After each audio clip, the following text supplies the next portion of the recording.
What's good, y'all, man? It's the hottest, illest, most latest nigga on the tube. You dig what I'm saying? It's your man Suave, whatever, and I'm back with another video.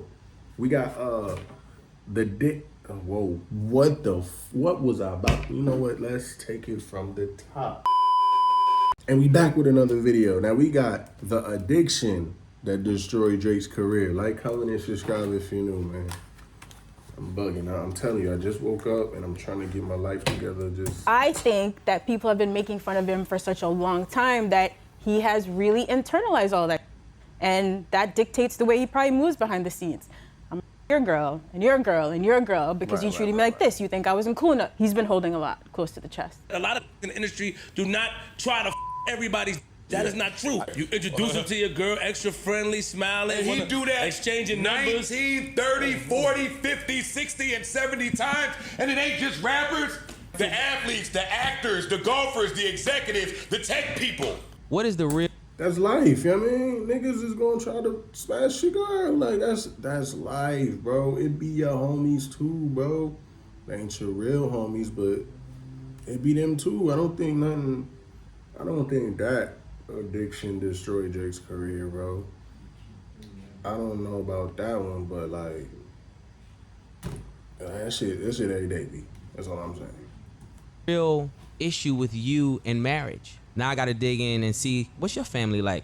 Oh, your dad left you at 5. Oh, I get that. He never walked you to the bus stop. You're mad about this. Since the beginning of his career, Drake's relationship with women has always been at the forefront of his music. Whether his songs were about going through a breakup, occasionally depicting himself as sensitive, or outright portraying himself as a simp, Drake seemed to genuinely admire women. But over time, things drastically changed, until the point he morphed into the self-proclaimed certified lover boy. From venting his feelings of loneliness to an ex on Marvin's Room, through to accusations of rampant misogyny on the 21 Savage assisted. Yo, Loquito, Marvin's Room is wild. Like, that song is so, like, unplayer-like. Like, that song is...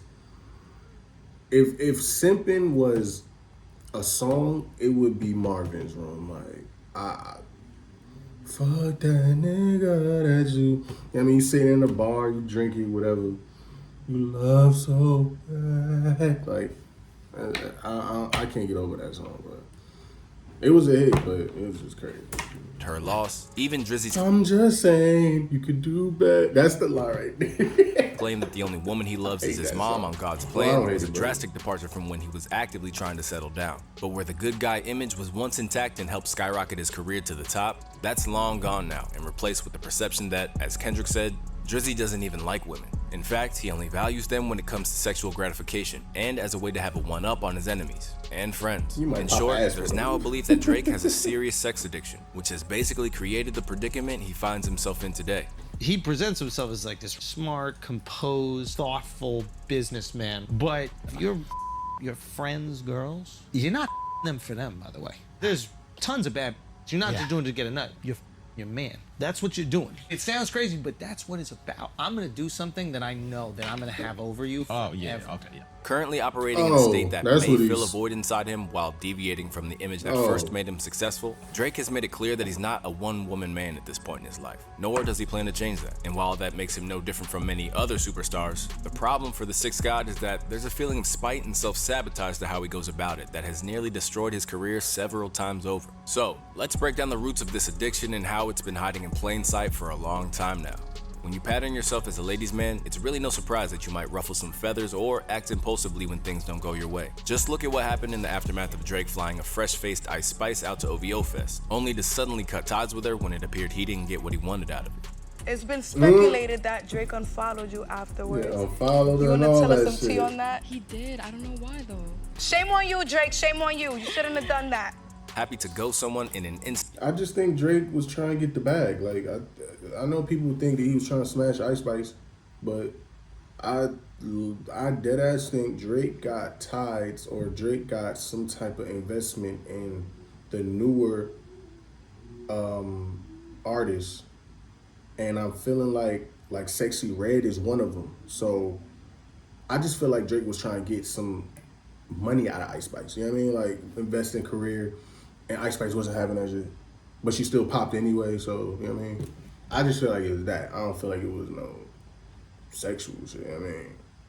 I mean, he might have. I don't know. I mean, he might have wanted that too, but I don't feel like that was the main reason, though. Drake's objectives with up-and-comers like Ice come into focus when you see how much he prides himself on being a bachelor. So, when he doesn't get his way, his superstardom allows him to move in a way without any consequences. And this behavior was further highlighted in an interview with Angie Martinez, where French Montana basically lifted the lid on how Drake operates. Yes. There's people with more reputation than me. Drake is close, but you and Drake are friends. Splash Bros. Snipe Squad. You know, he gave me the Snipe Squad thing. 10 rules, 10 snipe commandments. boys. Thou shalt not snipe a bro's ting. Thou shalt never pillow talk or Splash discuss business with a ting. On any import from the United States, Canada, or any other region, thou shalt practice a maximum 3-day export rule to avoid They got the frustration. light-skinned commandments, like the light-skinned boys' commandments. Like, that's crazy. Okay, they gotta have morals and codes with everything. I mean, Fly anybody in, give them 3 days so you can avoid frustration. 3 days maximum. With Drake basically retaining the mindset of a man in his 20s, it explains why Drizzy also doesn't care whose toes he steps on, including sniping someone else's ting. Take for instance the story of Naomi Sharon. Unlike Ice Spice, it's believed that she welcomed Drake's advances despite being in an 8-year relationship. To make matters worse, Drake had worked out with her then boyfriend just days before, only to later post an IG picture after the story broke captioned, "Without remorse, dirty." oh, To that's get wild. started in data analytics, That's wild. That's wild. It'd be the niggas right next to you. That's dirty. I don't like if the nigga that they portray Drake to be. I don't like it, bro. Imagine I having just the don't most like it. beautiful, supportive, and faithful relationship 8 years long with an engagement and wedding plan, her former fiance, Jamie Sun said. Then this major opportunity comes and a world star calls your fiance to sign a record deal, flies you both over, and then, out of nowhere, all the trust is vanished with knives in your back and in your heart. I am no longer with the person people think I am together with. I am no longer with the 8 years I thought I was together with.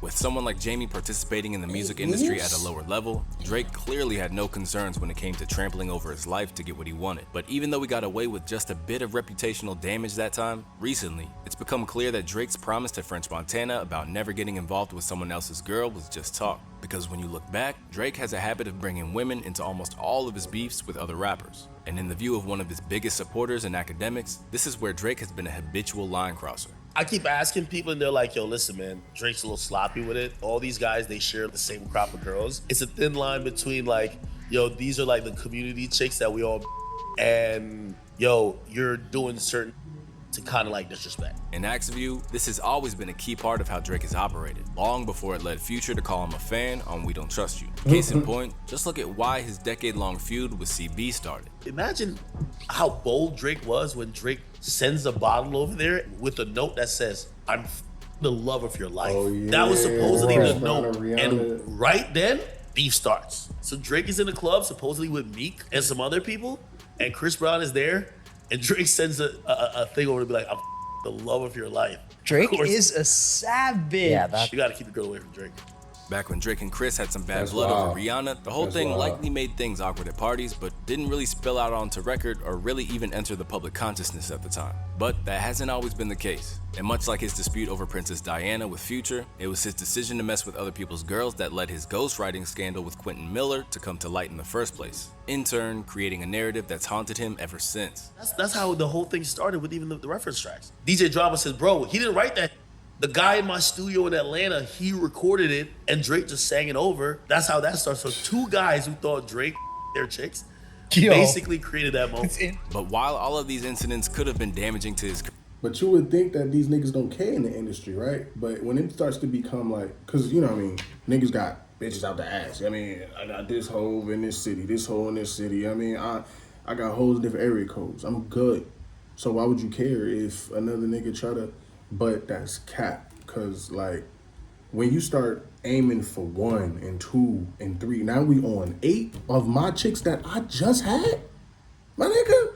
It's an issue, bro. Like, it's starting to be a you versus me thing versus just we just fucking these hoes. So, yeah, I don't know, bro. That's wild. career, if you need to look at how far Drake will push it when it comes to women, look no further than him betraying his very own mentor when he was at his lowest. A story that was brought to light in a bar by Kendrick Lamar's Not Like Us. The allegations that Drake on Wayne's girl when he was in jail have actually been around for a while. And to Weezy's like a credit, bitch he's done his best apologizing. to shoot Drake some bail. Oh, I wasn't worried about that. That's just how life goes when you locked up. Not Wayne girl though. I mean, that's your CEO.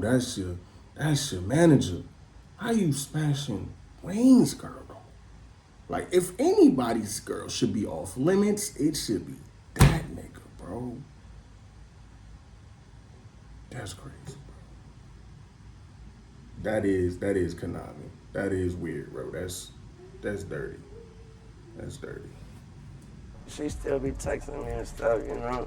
However, this is only one side of the real story that never gets reported, because as Weezy disclosed in his autobiography, this actually took a real toll on him. As a man, he wrote, "I woke up still feeling messed up about the day that I had. Hell is what it was. I'm used to arguing with my girl on a daily basis, but finding out that she'd messed with Drake was the absolute worst thing I could have found out. Seemingly happy to backstab one of the people who had done the most for his career, this would point to the sheer depths of Drake's issues when it comes to his addiction. But as for how Drake's addiction manifested in the first place, there's a couple of theories, but both boil down to the same thing. It's his way of getting back at the tough times in his youth, or proving everyone wrong who doubted that a suburban Jewish kid from Toronto could make it big in hip-hop. And during an in-depth conversation on the Joe Budden podcast, they weighed in on how people's perceptions of him influenced his tendency to forget his loyalties and go after women who should be off limits. Let's have a real conversation about how talk about Drake behind the scenes and how people in the industry talk about Drake and how they view him.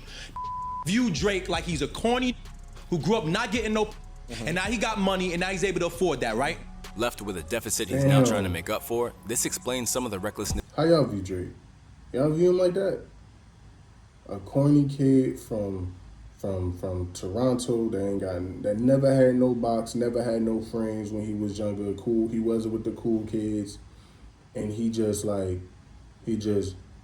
now he got money now. Now he trying to change his perception of things. He trying to fuck everything that move and just try to cover up the fact that he was a lame or a cornball to now he's him. Is that how you feel about him? Or is it different? Because that's the theme I've been hearing this whole beef, bro. Everybody's starting to say it now, though, but like, that's... And how Drake pursues women, because for him it's personal and a way to further assert his place at the top. Bottom line is, most of these in the industry that have grown up a certain way don't like that this moves in the fashion he moved because they never had a respect for him. You just said that a lot of the industry do that. A lot of in the industry do not try to everybody's. That is not true. You introduce them to your girl, extra friendly, smiling. And he do that exchanging numbers 19, 30, 40, 50, 60, and 70 times. And it ain't just rappers. The athletes, the actors, the golfers, the executives, the tech people. The difference is you might be more comfortable being way more vocal about that you never respected than the other. While Joe Budden thinks that this is all about how he's been treated in the game and is now trying to get back, others feel it goes deeper than just rap. According to Nadeska and Ebro, it goes back to how he's been treated by the world as a whole, not just the industry. Because when the world has looked down on him or made him a figure of sad boy memes, being the guy who could steal your girl in a moment's notice is his way of proving himself as the star he always saw himself as. I think that people have been making fun of him for such a long time that he has really internalized all that. And that dictates the way he probably moves behind the scenes. I'm your girl, and your girl, and your girl, because you treated me like this. You think I wasn't cool enough. He's been holding a lot close to the chest. Due to social media and people listing all of the people, it was like a list of 40 people that Drake either has problems or has had problems with. The women, the men, the women have decided to be with. At a certain point, you start going, wait, it can't be everybody else, bro. But above all, it's not just Drake's obvious over-reliance on sex that's the issue, nor even his ruthless backstabbing of his enemies. The real problem is how his behavior and personal circumstances have shaped a negative attitude towards women that threatens to be his downfall. Because from Pusha T to Kendrick Lamar, every time that he's been forced to take an L in a battle is when he comes at someone's spouse or fiance. And in Pusha's view, this goes all the way back to the trials and tribulations of his youth. Now I gotta dig deeper. What is the real issue with you and marriage? Now I gotta dig in and see, what's your family like? Oh, your dad left you at 5. Oh, I get that. He never walked you to the bus stop. You're mad about this. Left without a strong role model and instead given a father who's still chasing girls himself to this day in a slightly creepy way. Oh, hell no, Dennis. Hell no. She is less than your son's age, bro. Dennis, she look like she in her late 20s. I don't even know how old you is, bro. You gotta be in your 60s. Maybe pushing 70, bro. This is not... Like, we take this back 10 years ago, bro. If y'all take 10 years off your age, this would be illegal. Like, this is crazy. Like, I can't Nirvana do that, is still bro. chasing girls himself to this day that, in a slightly creepy way. It He explains why Drake thinks nothing of creepy. getting involved with someone else's girl, nor discrediting someone else's wife. While for someone like Pusha, Kendrick, or even A$AP Rocky, who adopted the Drizzy beef after lines about his wife from For All the Dogs, this wouldn't be an option. In turn, creating the sense that Drake may have plenty of relationships with women, but doesn't ultimately respect them. Left embarrassed by his own actions and with his peers now calling him out, Drake's gotten a serious wake-up call to change his ways. Because if he doesn't, this addiction might destroy his career, his legacy, and maybe even his life. Man, that man still got hits for days. I mean, I feel like that could be a thing. That could be a thing where Drake might be aiming at people's chicks and shit. But I also feel like, I mean, niggas is envious. Niggas really fucked with him in the first place. Niggas just rock with him because he was on top. He might have got egotistical, like, yo, I'm really him. And, like, started thinking less of everybody else and more himself. That could play a role into it. I don't honestly know the real reason because I don't know everybody's perspective or behind the scenes, but y'all let me know what y'all feel. I'm going to leave the comments up for open conversation down below. But it's the hottest, illest, most latest nigga on the tube, you dig what I'm saying? Like, comment, subscribe if you new, man. It's your man, Suave, whatever. I'm gonna get up out of here, all right? I'm gonna see you on the flip side. Yiddy!